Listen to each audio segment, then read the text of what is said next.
oo rabbigu saaraah wuu soo booqday siduu yidhi oo rabbigu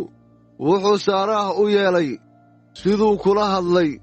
oo saaraah way uuraysatay oo ibraahim wiil bay u dhashay isagoo da'weyn waxayna ahayd wakhtigii ilaah kala hadlay isaga oo ibraahim wuxuu wiilkiisii u dhashay oo saaraah u dhashay isaga u bixiyey isxaaq oo ibraahim baa guday wiilkiisii isxaaq markuu 8 maalmood jiray sidii ilaah ku amray isaga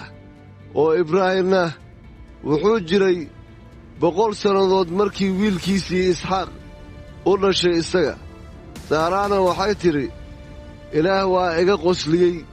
qof kasta oo maqlaana waa ila qosli doonaa oo waxay tidhi